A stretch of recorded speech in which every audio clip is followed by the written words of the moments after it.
এক রাতের টানা বৃষ্টি আবারও ফিরিয়ে আনতে পারে ৯ বছর আগের সেই বিভীষিকার স্মৃতি। রাঙামাটির পাহাড়ে আবারও বাড়ছে ধসের আশঙ্কা, আর আতঙ্কে দিন কাটাচ্ছেন পাহাড়ের পাদদেশে বসবাসকারী হাজারো মানুষ।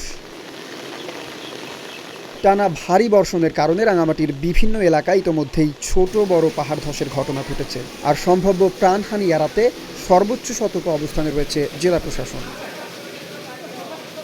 পুরো জেলা জুড়ে ৪৫টি আশ্রয় কেন্দ্র প্রস্তুত রাখা হয়েছে। এর মধ্যে শুধু রাঙামাটি পৌরসভার ৯টি ওয়ার্ডেই রয়েছে ১১টি আশ্রয় কেন্দ্র। পাশাপাশি পৌর এলাকার ২৮টি স্থানকে পাহাড় ধস প্রবণ ও ঝুঁকিপূর্ণ এলাকা হিসেবে চিহ্নিত করা হয়েছে। এই পর্যন্ত আমার যে পানি নালা ছিল, নালা বন্ধ হয়ে গেছে, ঘরে চাল ভাঙছে, আমার ঘরে চাপ পড়ছে, টিনে ভাঙছে, কিন্তু এখনো ভয়াবহ আমার ঘর পরে যাওয়ার আশঙ্কা আছে। একটা ভালো জায়গা হইলে আমরা ভালো না আইছি তো ভাঙ্গিয়া হচ্ছে, মারি ভাঙ্গিয়া হচ্ছে, ঘরের মধ্যে যদি হইলে জায়গাতে তো আমরা মরবাম। এটা লেগে পাহাড় ধসের সম্ভাবনা বেশি, এই জন্য আসছি।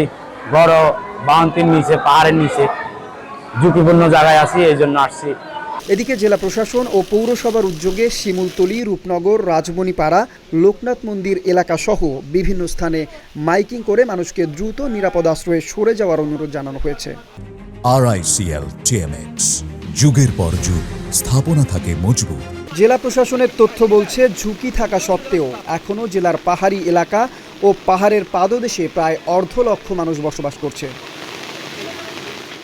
অন্যদিকে দুর্ঘটনা এড়াতে জেলা প্রশাসন, ফায়ার সার্ভিস, পুলিশ, রাঙামাটি পৌরসভা, বাংলাদেশ রেড ক্রিসেন্ট সোসাইটি এবং স্থানীয় জনপ্রতিনিধিরা মাঠ পর্যায়ে কাজ করছেন। নিয়মিত প্রচারণা ও মাইকিংয়ের মাধ্যমে মানুষকে নিরাপদ স্থানে নেওয়ার চেষ্টা চলছে। রাঙামাটি সদর উপজেলার সহকারী কমিশনার ভূমি আসলাম সরোয়ার জানিয়েছেন, আবহাওয়া পরিস্থিতি বিবেচনা করে প্রশাসন সার্বক্ষণিক কাজ করছে। একই সঙ্গে সবাইকে পাহাড়ের ঢাল ও পাদদেশে অবস্থান না করারও আহ্বান জানানো হয়েছে। ২০১৭ সালের ১৩ জুন টানা ৩ দিনের ভারী বর্ষণের পর রাঙামাটিতে ভয়াবহ পাহাড় ধসে প্রাণ হারিয়েছিল ১২০ জন। নিহতদের মধ্যে ছিলেন ৫ জন সেনা সদস্য।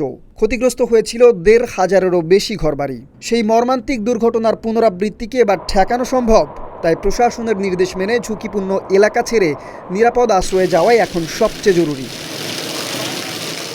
Desk report, Dhaka post.